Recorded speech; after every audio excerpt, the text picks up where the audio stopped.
I'm in a sermon series called Resurrection Stories. I love looking at the stories after the resurrection and seeing how it is that lives are transformed. I'm going to do something really different today. We're going to read 4 different texts, starting with the 13th chapter of John and concluding with the 4th chapter of Acts. We're going to set 4 different scenes that involve the disciple Peter, the one that came to be known as St. Peter. I got interested in this. I thought, what would it look like if we were to trace the trajectory of Peter's ministry, starting with his failure in life and then concluding with the beginning of his life as one of the bravest, most courageous Christians who ever lived. And so we're going to do that. We're going to start with, it's be almost like a Bible study, the 13th chapter of John. All these scriptures are in John except for the last one in Acts, and you'll see how he moves through each of these stages. Jesus has been standing around with the disciples teaching them, and he predicts that he will have to die. And so Simon Peter says to him, "Lord, where are you going?" And Jesus answered, "Where I am going, you cannot follow me now, but you will follow afterward." And Peter said to him, "Lord, why can I not follow you now? I will lay down my life for you." That's the pivotal statement we're looking here. "I will lay down my life for you." And Jesus answered, "Will you really lay down your life for me? Very truly, I tell you, before the cock crows, you will have denied me 3 times. This is the word of the Lord. Thanks be to God. You know, we all have our self-images in life. We think of ourselves as a certain kind of personality with certain strengths and with certain weaknesses. And Peter had this image of himself, a vision of himself as a great and courageous leader. So what we see here in this text, when Peter says, without knowing anything about what's about to happen to Jesus, when Peter says, "Lord, I will never deny you, I will lay down my life for you," we see him at his aspirational best. This is the Peter that he hopes to be. We see him at his aspirational best, and we see him at his impetuous worst. That was Peter, you see. He was the first one to kind of just let something roll without really thinking about it. Reverend Chad McSwain is our preacher over in Table of Grace at 11 o'clock, and he sent a message out to his congregation this past Friday. It just happened to work perfect with this text, I thought. He quotes Dr. Viktor Frankl. Many of you know Viktor Frankl was a Jewish survivor of Auschwitz, went on to become one of the most famous and leading psychiatrists of the mid-20th century. And his experiences in Auschwitz really informed him and grew him in his understanding of human nature and how it is we thrive in difficult circumstances. So he once wrote this: between stimulus and response. Think about stimulus. Somebody says something that makes you mad, or somebody cuts you off in the traffic. Stimulus and response. Between stimulus and response, there is a space. In that space is our power to choose our response. In our response lies our growth and our freedom. Frankl wrote back in the 40s and 50s and maybe the early 60s. He didn't know the brain science that we have today. Today we know how the brain actually works. That when we respond by reacting to something, we're working out of the lower back part of our brain, what's known as the animal brain or the primal brain. So you know about the fight and flight response, the flow of adrenaline. If somebody cuts you off in traffic and all of a sudden you find the adrenaline rising in your system and you want to fight or flight, it's an important part of our brain, but it's the least developed part of our brain. So when Frankl talks about the space that we get between stimulus and response, we now know where that space is. It's what the scientists call the prefrontal cortex of the brain. That's where we do our reasoning. The prefrontal cortex is not fully developed in most adults, scientists believe, until the age of 25. I suspect, this is just a suspicion, I suspect that it's not developed in most men until sometime after that. You get that, right? But this is why we get frustrated with our young children and our teenagers. They don't have, it's what psychiatrists call executive function. Executive function, the ability to stop the scene for a moment and think about what the response will be. So if you have a 3-year-old or a 4-year-old, sometimes there's no executive function at all. It's just stimulus and response. Same things with teenagers. So part of what growing up is about, part of what we try to teach our children is how to use the front part of the brain, the prefrontal cortex, executive function. We don't know how old Peter was, but I'm guessing he might not have been 25. And we know that he was an impetuous person. Remember the scene when Jesus is out walking on the water and Peter says, "Let me do it." And Jesus says, "Come on." And Peter, just without thinking about it, starts walking on the water, and then he begins to sink and drown. Between stimulus and response, we have an opportunity to think about who we are and what we say or do. I'm just going to throw this in. This is part of the problem, I think, today with social media. Without the mediating presence of another human being, 2 eyes looking at you, a face that reflects back emotions, we can read something and fire off a response just like that. We never engage the executive function or the prefrontal cortex. So this is maybe some psychology I'm throwing at you, but I think it helps when we understand how our walk with God is influenced by who we have been made, by the biology with which God made us. So we move from this scene to a scene in the 18th chapter of John, and we see what the inevitable response is after Peter impetuously says, "I will never deny you. I'll lay down my life for you," a story that many of you are familiar with. Jesus has been arrested, and he's taken to the place where the authorities are, and Simon Peter and other disciples are hanging around. Simon Peter and another disciple followed Jesus. Since that disciple was known to the high priest, he went with Jesus into the courtyard of the high priest. But Peter was standing outside at the gate. So the other disciple, who was known to the high priest, went out, spoke to the woman who guarded the gate, and brought Peter in. And the woman said to Peter, "Here's the first denial. You're not also one of this man's disciples, are you?" And he said, "I am not," the first denial. Now the slaves and the police had made a charcoal fire. I bolted charcoal fire, and you'll see why in just a moment. Keep that in your mind. Because it was cold, and they were standing around it and warming themselves. Peter also was standing with them and warming himself. Then the high priest questioned Jesus about his disciples and about his teaching, and Jesus answered. Notice that Jesus always stays in the executive function of his brain. He never reacts, he just responds rationally. "I have spoken openly to the world. I have always taught in synagogues and in the temple where all the Jews come together. I've said nothing in secret. Why do you ask me? Ask those who have heard what I said to them. They know what I said." When he had said this, one of the police standing nearby struck Jesus on the face, saying, "Is that how you answer the high priest?" And Jesus answered, "If I have spoken wrongly, testify to the wrong. But if I have spoken rightly, why do you strike me?" Then Annas sent him bound to Caiaphas, the high priest. And Simon Peter was standing and warming himself. And they asked him, "You're not also one of his disciples, are you?" And he denied it again and said, "I am not." One of the slaves of the high priest, a relative of the man whose ear Peter had cut off, asked, "Did I not see you in the garden with him?" Again, Peter denied it for the third time. And at that moment, the cock crowed. Let me ask you this question. If you were to endure a failure of some kind, what would be the most egregious, the most embarrassing, the most difficult kind of failure to endure? I would suggest that the worst kind of failure any of us ever endure is when we fail at the places where we think we are strong. So if you think of yourself, for instance, as a really good business person, as a very gifted entrepreneur, And if you have a business failure, that's going to be the one that stings the most, right?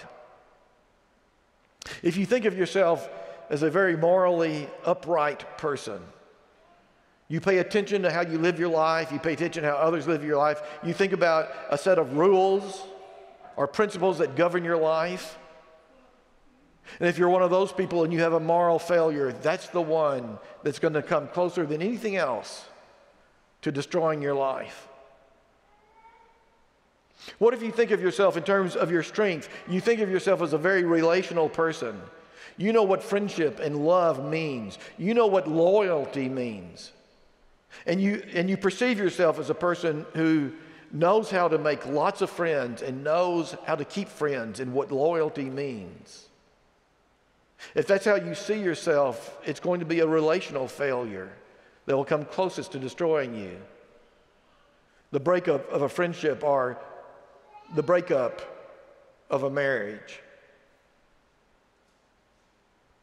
If you think of yourself as being bold and courageous, as did Peter, it will be a failure of courage that will destroy you. That's what we see in this remarkable narrative about Peter. He always saw himself as a leader, a man among men, we might say, on this Mother's Day, a person who was always out front, unafraid, courageous. And this is the moment that breaks him, because it breaks him at the place where he thought he was strong, a failure of courage. And we're going to turn over to the 21st chapter, the final chapter in the Gospel of John, one that many of you know well. The disciples, after the resurrection, the disciples don't know what else to do except what they've always done. So Peter says, let's go fishing. And they go fishing. They're out in a boat. They're catching a lot of fish. And Jesus shows up on the lakeside, and they recognize him. Peter recognizes him. So here we go. That disciple whom Jesus loved said to Peter, they're out in the boat, it is the Lord. And when Simon Peter heard that, he looked up and saw that it was the Lord, and he put on some clothes, for he was naked. You know, you know this term, too much information? I've never figured out why we get all these details. You'll find this in the Bible. We get details we don't really know. But now you know it, we might as well say it. Peter was naked out in the boat. But before he came to Jesus, he put on his clothes. He jumped into the sea. The other disciples came in the boat, dragging the net full of fish, for they were not far from the land, only about 100 yards off. And when they'd gone ashore, they saw a charcoal fire. Who built the charcoal fire? It was Jesus. Why do you think Jesus built a charcoal fire? He built it because he was going to fry some fish up for the disciples, but he also built it as a reminder, didn't he? The last time Peter stood around a charcoal fire was the time that he denied Jesus 3 times. Isn't that an amazing little detail? I didn't notice that until this year. That little detail. John wants us to know that these 2 passages are related. The 3 denials of Jesus, and now the 3 reminders by Jesus of those denials. When they'd gone ashore, they saw a charcoal fire with fish on it and bread. And Jesus said to them, bring some of the fish that you have just caught. So Simon Peter went aboard and hauled the net ashore full of large fish, 153 of them. And though there were so many, the net was not torn. Jesus said to them, come and have breakfast. Now none of the disciples dared to ask him, who are you? Because they knew it was the Lord. Now I'm going to finish out this narrative. It's familiar with some of you. After they ate breakfast, Jesus pulls Peter aside and he says, Peter, let's have a little conversation, if you don't mind, just with you and me. He says, Peter, do you love me? And Peter says, of course, Lord, you know I love you. And Jesus says, then feed my sheep. But that wasn't good enough. He asked him again, Peter, are you sure you love me? And Peter says, of course, Lord, I love you. And Jesus says a second time, then take care of my lambs. And then a third time he says, Peter, are you sure you love me? And Peter is heartbroken at this point. He says, Lord, I know, you know, of course I love you. And Jesus says, then feed my sheep. This could have been a moment of easy grace, what Dietrich Bonhoeffer, the German theologian, called cheap grace. Jesus knew that Peter was hurting, really hurting deep down inside. He knew Peter was hurting, and he could have said, Peter, I just want you to know, that little thing about out the campfire when Caiaphas and everybody standing around when you denied me 3 times, I want you to know almost anybody would have done the same thing that you did. You're only human, don't worry about it. And Jesus could have said that in good conscience because Jesus had already forgiven Peter. It wasn't a matter of forgiving Peter. But he holds him accountable by asking these 3 questions because the goal of Jesus is not just to forgive Peter, but it is to redeem Peter. He sees the goodness in Peter along with the weaknesses. And Jesus needs Peter at his best. Jesus needs Peter at his best, the one that will come to be known as Saint Peter, the head of the church. And so it's a moment of raw accountability. It surely was a difficult moment for Peter. It's what I call the crucible of redemption. We aren't redeemed easily. We are not redeemed without going through the crucible, the fire, the pain that makes us wiser and stronger. Jesus says 3 times by the campfire that reminded Peter of his failure, Peter, do you love me? Do you love me? Do you love me? And 3 times, Peter, forced now into the prefrontal cortex, the executive function of his brain says, I get it now. I get it. I love you, and I will serve you forever. We fast forward. The next book in the New Testament is called the book of Acts. It's the history of the church. Pentecost has come and gone, and we go to the 4th chapter. It's a remarkable story about Peter and one of the other disciples. They have healed a man, and they're preaching with such great fervor and courage that the authorities, the same ones for the most part who crucified Jesus, the authorities called them down. The next day there are rulers, elders, and scribes assembled in Jerusalem with Annas the high priest, Caiaphas, John and Alexander, and all who are the high priestly family. These were the ones who crucified Jesus. When they made the prisoners stand in their midst, they inquired, by what power or by what name did you do this? Then Peter, filled with the Holy Spirit, said to them, rulers of the people and elders, if we are questioned today because of a good deed done to someone who was sick and are asked how this man has been healed, let it be known to all of you and to all the people of Israel that this man is standing before you in good health by the name of Jesus Christ. He proclaims Jesus Christ, whom you crucified, whom God raised from the dead. This Jesus is the stone that was rejected by you, the builders. It has become the cornerstone. There is stout salvation in no one else, for there is no other name under heaven given among mortals by which we must be saved. And I bolded this because I want you to see the contrast in Peter.